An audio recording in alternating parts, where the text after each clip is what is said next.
Esse homem é um caso que mexeu muito, não só comigo, mas com toda a equipe, que ele é um policial militar. Ele foi deixar a filha na casa da mãe. Quando ele chegou lá, a mulher já tinha uma intriga, eu não vou entrar em detalhes, mas é aquela questão. O homem vai lá, anuncia um relacionamento, a mulher não gosta e começa aquela discussão, né? A ex-mulher, a mãe da filha dele, começa aquela discussão.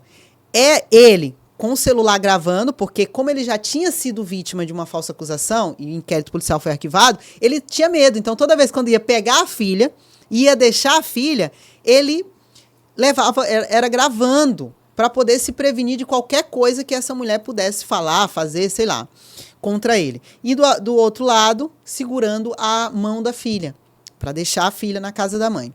Chegando lá, começou a discussão. Vai para lá e para cá. A mulher com o guarda-chuva na mão, o que ela fez? Ela pegou o guarda-chuva e a quina do guarda-chuva tacou-lhe aqui, na cabeça, nesse lado esquerdo. Abriu a cabeça do cara, 4 pontos levou. Só que nesse inteirinho, o que ele fez para poder parar a agressão contra ele? Ele chama a polícia. Os policiais chegam lá no local, vê que o cara que ela não tem nenhuma marca, não tem nada, ele que pediu, ele que chamou a polícia. E aí disse, olha, cara, eu tô chamando vocês, vem aqui me ajudar, porque essa mulher não para de me agredir. Lembrando que ele estava gravando, tá? E segurando a mão da filha. Quando os policiais chegam, aí pega o depoimento dele, de boa, tranquilo. Você quer ir à delegacia? Eu quero ir à delegacia, eu quero registrar o BO contra ela. Isso não pode ficar assim. Você entendeu? Ele querendo ir à delegacia. Foi à delegacia. Quando chegou na delegacia, simplesmente ela mudou a história, dizendo que ele sacou a arma. A arma dele estava guardada. Não tinha nem como tirar, porque as imagens mostram, porque ele estava segurando a mão da filha de um lado e o celular de outro. E ela disse que ele simplesmente tirou a arma e foi uma legítima defesa dela. Olha a situação. Olha o nível. Você está vendo que mudou a história? Sabe o que foi que aconteceu? Aí a mulher começou a fazer um barraco na delegacia. O delegado diz assim, rapaz, está tendo muita pressão. O que eu vou fazer? Prisão em flagrante. Prendeu ele em flagrante, policial militar. Quando prendeu em flagrante, teve audiência de custódia. Na audiência de custódia, a juíza disse assim, vou liberar o senhor, liberou ele, só que mandou um ofício para a corporação.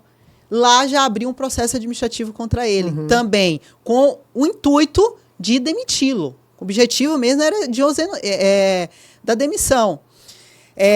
E aí, agora, ele estava respondendo um processo criminal contra ele, o processo com o foco da medida protetiva. Também tem o processo administrativo. Você percebe a situação? Quando começamos a atuar nesse caso, intuito até para mostrar a situação nesse reality do que um homem pode passar, a pressão, a família, porque não é só responder um processo. O homem entra com um transtorno, por exemplo, de estresse pós-traumático, não consegue estudar o processo, só de pensar no processo começa a faltar fôlego, ele para a vida dele, ele tem vergonha das pessoas, que as pessoas começam a dizer que ele é um agressor de mulheres, sendo que existe um processo ainda, ele não pode nem ser chamado de agressor, calma lá, eu ainda vou provar minha inocência. Mas a sociedade, a mídia não quer saber, começa a condenar esse cara antes mesmo de haver uma denúncia. Nem tem uma denúncia, ainda está em fase de inquérito policial. E assim aconteceu com ele. O que nós fizemos? Contratamos um perito. Esse perito analisou as imagens e deixou bem claro nessa perícia que não tem como ele puxar a arma, que quem sofreu a agressão foi ele e não ela, mostrando exatamente todas as contradições do depoimento dela. E graças a Deus esse homem tem imagem. Mas acabou por aí? Não, porque ele foi denunciado.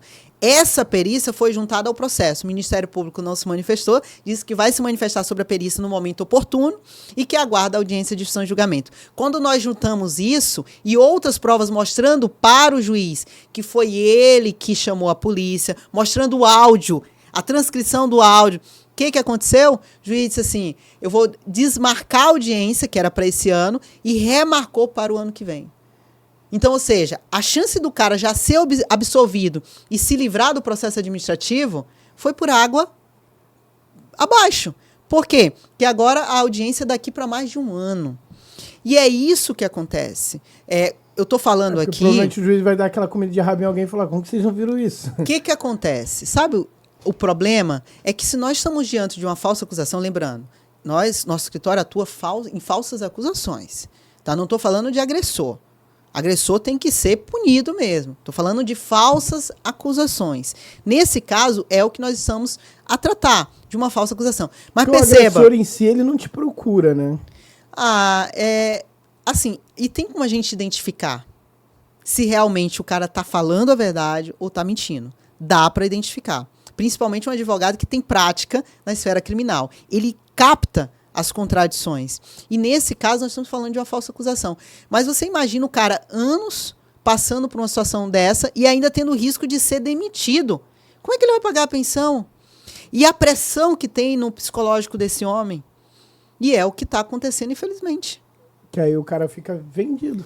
Não tem sabe o que fazer, né?